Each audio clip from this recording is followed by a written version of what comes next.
Ya, Polri terus mengungkap ke publik babak demi babak kematian Brigadir Yosua. Putri Chandrawati, istri Verdi Sambo ditetapkan sebagai tersangka berdasarkan 2 alat bukti, keterangan saksi, dan juga CCTV vital. Apa yang menjadi catatan CNN Indonesia atas penetapan Putri Chandrawati sebagai tersangka dan juga perkembangan terbaru dari kasus kematian Brigadir Yosua. Untuk membahasnya, kita malam hari ini akan mengupas dari perspektif editorial bagaimana media melihat penetapan tersangka Putri Sambo ini. Ada 2 narasumber. Yang pertama ada Mas Revo Lusiriza, Wapemret CNN Indonesia TV. Selamat malam, Mas Revo.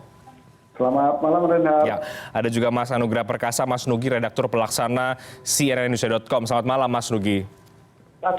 Ya, jadi kita terus mengawal ya Mas Revo dan juga Mas Nugi, media punya peran yang cukup besar, sangat besar dalam pengungkapan kasus kematian Brigadir Yosua Huta Barat ini yang menyita perhatian publik. Sampai yang terbaru pekan ini penetapan Putri Chandrawati, istri Verdi Sambo sebagai tersangka. Saya mungkin ke Mas Revo terlebih dahulu. Bagaimana kita melihat Mas Revo penetapan Putri Sambo ini sebagai tersangka yang baru, dengan ancamannya pembunuhan berencana, dan ini juga bersamaan dengan tim sus ya yang dibentuk oleh Polri menyampaikan ada temuan CCTV vital di rumah pribadi dari Verdi Sambo. Iya, Renhard. Pertama tentu kita masih mengedepankan aspek praduga tak bersalah ya, karena sampai sejauh ini keberadaan Ibu PC itu adalah sebagai tersangka. Namun kita tentu juga menghormati langkah-langkah penyidikan polisi yang kemudian menetapkan Ibu PC sebagai tersangka gitu ya. Nah nanti akan pengadilan yang akan membuktikan, dan kita sama-sama mengawal proses menuju pengadilan sampai nanti pengadilan itu terlaksana gitu. Nah satu hal yang pasti memang kalau misalkan kita dari beberapa hasil pemberitaan kita, kemudian dari beberapa pendapat-pendapat narasumber kita, sebenarnya kan kalau melihat kasus kejadian yang ada di Duren 3 tersebut, polisi kan sudah menetapkan beberapa klaster dalam kejadian ini. Klaster pertama adalah mereka, orang-orang yang terlibat baik secara aktif maupun pasif itu berada di TKP kejadian dan ada dalam peristiwa penembakan. Artinya mereka yang ada di TKP melakukan penembakan maupun melihat penembakan itu berlangsung. Nah itu adalah mereka-mereka yang ada di klaster pertama. Dan yang sekarang yang kita tahu ada 5 orang yang kemudian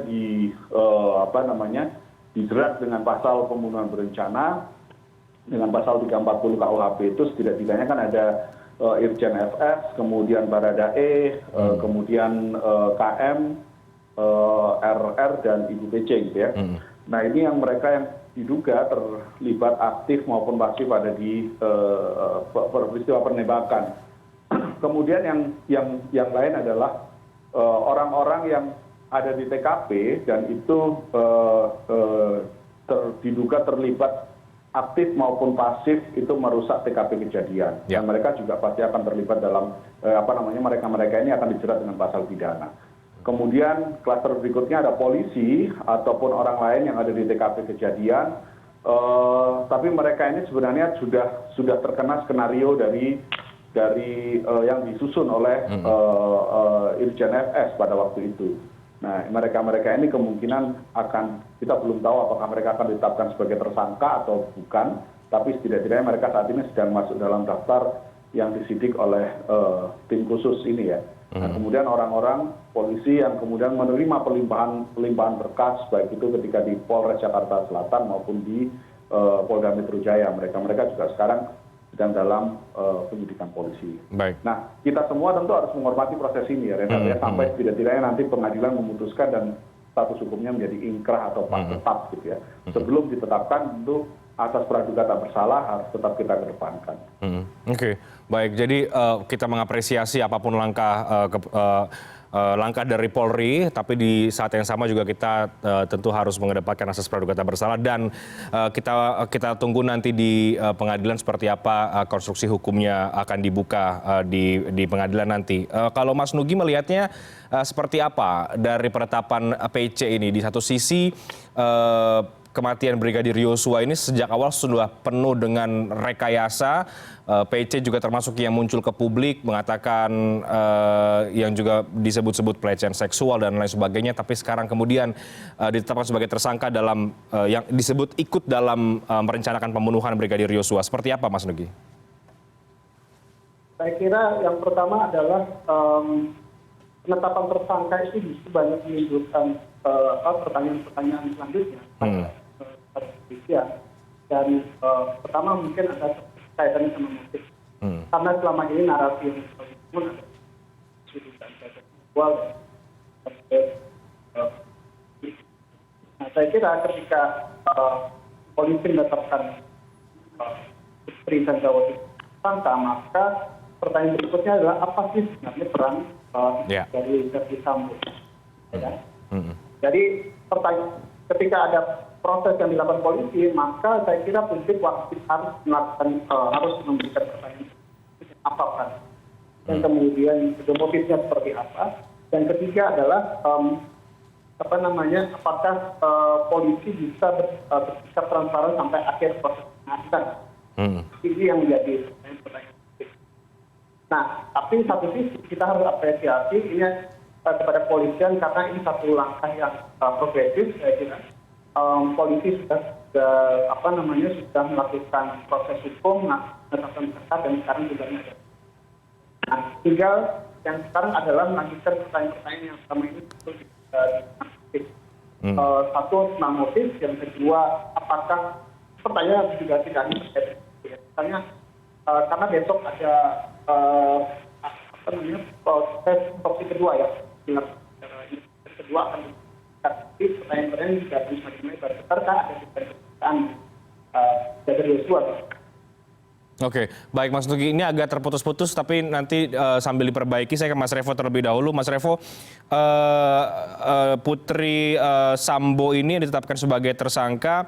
Kalau kita lihat kan ini juga diduganya adalah pembunuhan berencana ya. Tadi yang disampaikan oleh Mas Nugi juga ini peran-perannya juga menimbulkan pertanyaan-pertanyaan yang baru. Kalau kita lihat peran yang disampaikan oleh Irwasum ya, ini mengatakan bahwa Putri Sambo ini mengikuti skenario dan juga memberikan suap terhadap beberapa orang. Nah, sekali lagi kalau kita bicara soal artinya mungkin PC ini juga tidak melakukan pembunuhan terlibat secara langsung begitu, pihak yang tidak melakukan penembakan dan lain sebagainya.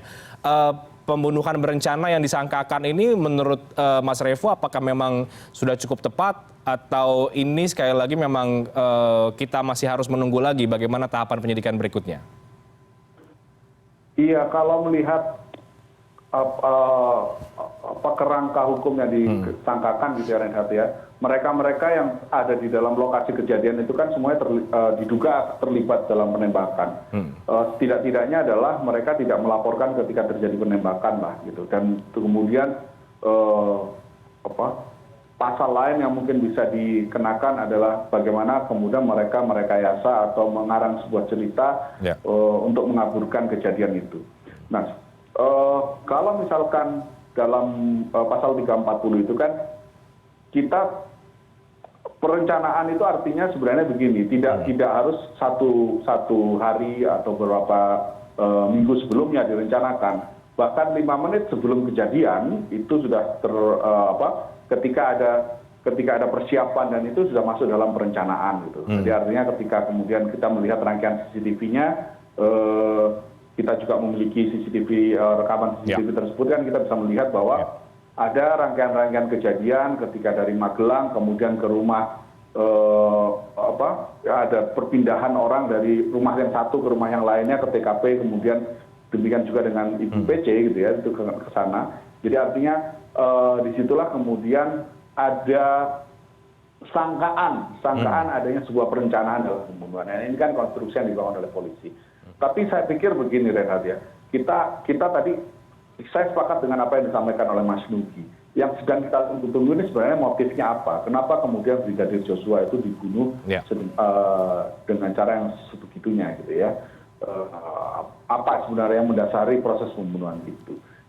dan yang saat ini juga sedang kita tunggu-tunggu kan sebenarnya adalah tidak hanya rangkaian kasus ini, pengungkapan kasus, motif, kemudian siapa yang harus bertanggung jawab, berapa orang yang bertanggung jawab, dan kemudian mereka harus bertanggung jawab atas perbuatan yang mengakibatkan nyawa Brigadir Yosua ini hilang, gitu ya. Tidak hanya sekedar di situ, tapi juga yang kita tunggu adalah bagaimana kasus ini menjadi momentum bahwa bagaimana polisi itu kemudian bisa dalam tanda kutip memperbaiki banyak hal lah yang terkait dengan kinerja kepolisian.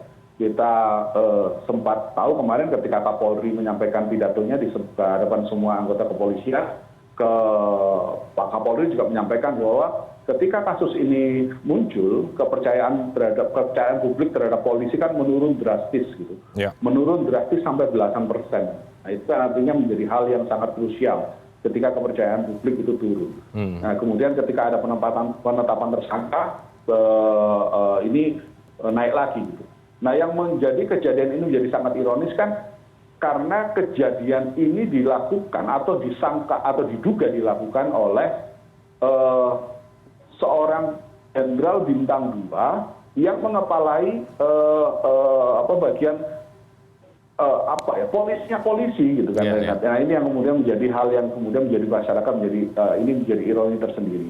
Nah saya pikir ini harus menjadi momentum polisi untuk melakukan pembenahan ke depannya, termasuk juga negara bagaimana kemudian membenahi kepolisian. Dan kita lihat memang kasus ini juga menjadi Presiden menaruh perhatian sangat serius, kemudian Menko Polhukam juga menaruh perhatian yang sangat serius. Terlepas bagaimana kemudian banyak orang yang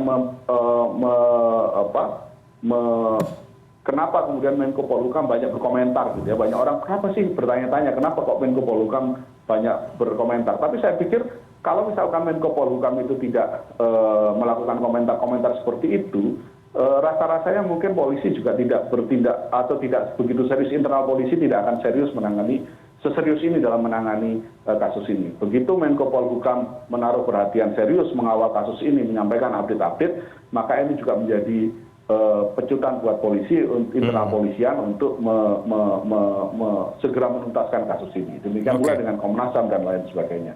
Jadi ini harus dipakai sebagai momentum untuk pembenahan. Jadi terkait sekarang kita tunggu-tunggu adalah motif. Setelah motif itu nanti dibuka, pengadilan itu melakukan proses persidangan, dan selanjutnya yang kita tunggu adalah bagaimana kemudian ada pembenahan terhadap kinerja kepolisian ini. Oke, baik. Karena sudah hampir 1 bulan lebih, tapi motifnya juga ini yang masih menjadi tanda tanya. Sementara setiap pekan kita tahu ada perkembangan terbaru, besok hasil otopsi, ada tersangka-tersangka baru, tapi motifnya ini yang belum juga sampai ke publik. Saya ke Mas Nugi, tapi sebelumnya kita coba dengar lagi bicara soal momentum yang tadi disampaikan oleh Mas Revo. Kita coba dengarkan lagi apa pernyataan dari Kapolri, Pak Listio Sigit Prabowo berkaitan dengan hal tersebut. Pasca terjadinya peristiwa Duren 3, angka kita langsung anjlok di angka 28. Dan kemarin pada saat penetapan FS sebagai tersangka, angkanya naik menjadi 78. Dan ini adalah pertaruhan institusi Polri, sehingga harapan kita angka 78 itu minimal sama atau naik. Sesuai dengan arahan Bapak Presiden, bahwa kita tidak akan ada yang ditutup-tutupi, semua kita buka sesuai fakta, ungkap kebenaran apa adanya. Jadi itu yang menjadi pegangan 3. Terima kasih tim sus yang telah bekerja, dan saya harapkan untuk tim sus betul-betul bisa bekerja maksimal sehingga nanti kita bisa tentukan berapa orang yang masuk kelompok pidana utama terkait dengan pembunuhan, mana yang obstrak dan mana yang melanggar kode etik, dan semua itu nanti akan kita ungkap ke publik. Ya. Mas Nugi, mana yang obstrak, mana yang kemudian melanggar etik? Kalau kita lihat yang terbaru, tim sus segera melimpahkan 6 perwira ke penyidik untuk ditingkatkan ke penyidikan, artinya tidak sekedar sampai di etik saja. Apa catatan dari Mas Nugi soal sekali lagi langkah-langkah Polri dalam babak demi babak kasus kematian Brigadir Yosua, selain menetapkan PC sebagai tersangka dan juga akan melimpahkan 6 perwira ke penyidik untuk ditingkatkan ke penyidikan? Ini saya kira jadi hal yang patut diapresiasi ya, karena proses ini tidak hanya terkait dengan proses etik saja, tapi memang harus didorong ke ranah hukum pidana. Itu yang pertama. Yang kedua adalah saya kira terkait dengan pertaruhan Polri seperti yang disampaikan oleh Kapolri. Beberapa waktu lalu kan beredar di media sosial itu banyak sekali warga yang semacam mengejek ya, barisan polisi yang lewat di jalan dengan diteriakin Sambo, Sambo, Sambo. Nah, saya kira ini jadi semacam kritik yang besar sekali terhadap Polri bahwa kasus ini memang harus benar-benar bisa dituntaskan secara terang benderang. Sehingga apa? Sehingga citra polisi itu di publik itu akan bisa pulih kembali. Tapi sebaliknya ketika kasus ini berakhir dengan banyak pertanyaan-pertanyaan, maka justru citra polisi akan sekali lagi akan terpuruk. Oke. Kembali ke Mas Revo, sampai sejauh mana sih Mas Revo menurut kita ya sebagai media yang ikut mengawal perkembangan kasus ini harus dibuka yang tadi Mas Ugi katakan ini harus selesai sampai dengan tuntas. Karena kalau kita lihat sekarang hampir semua orang-orang yang ada di TKP ini kan sudah menjadi tersangka. Artinya tidak cukup sampai di situ kemudian, tapi juga di kepolisian pun akan di tahap kepenyidikan. Nah, pertanyaannya sampai sejauh mana kemudian ini harus dibuka oleh kepolisian? Kalau kita bicara juga soal pertaruhan citra Polri dan juga marwah yang tadi disampaikan oleh Kapolri sendiri. Ya, sejauh ini kita melihat polisi masih on the track dalam saat ini ya, on the track dalam ketika proses penyidikan kasus ini, Renat. Dan polisi cukup terbuka, Polri cukup terbuka, berapa orang yang kemudian diperiksa karena tersangkut kasus ini. Berapa yang kemudian masuk dalam ruang tahanan khusus, kemudian berapa yang dimutasikan, istilahnya dinonjobkan, dan berapa yang kemudian dinonaktifkan, itu kan ada rilisnya semua. Dan angka-angkanya terus bertambah gitu, dari awalnya 20-an, 30-an, dan sekarang kita dengar terakhir 61 orang, atau bahkan mungkin lebih gitu ya. Nah, artinya begini, 61 orang, setidak-tidaknya 61 orang ini kan sudah beredar nama-namanya. Artinya nama mereka ini sekarang ada dalam,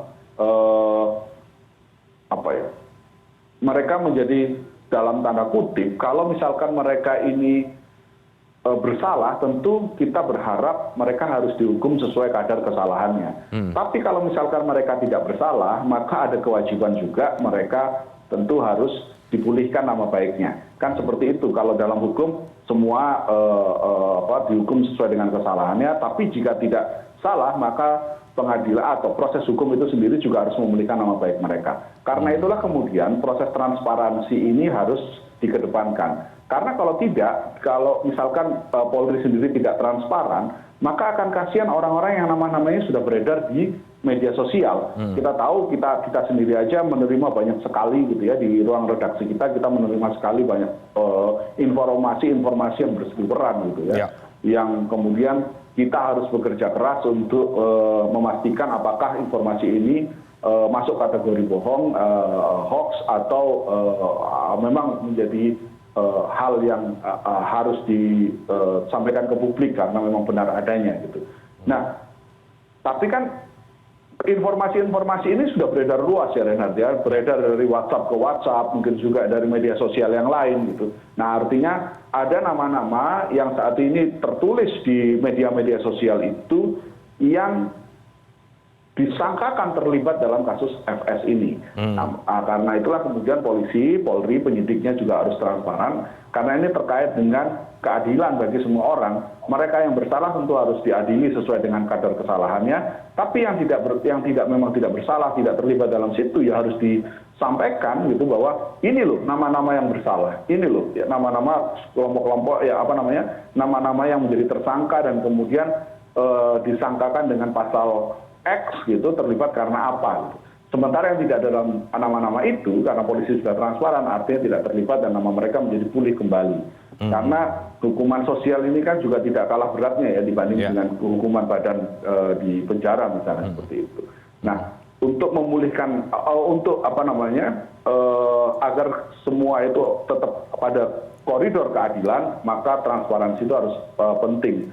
Polisi harus terus menyampaikan penyidik menyampaikan sejauh mana sekarang tahapan-tahapannya.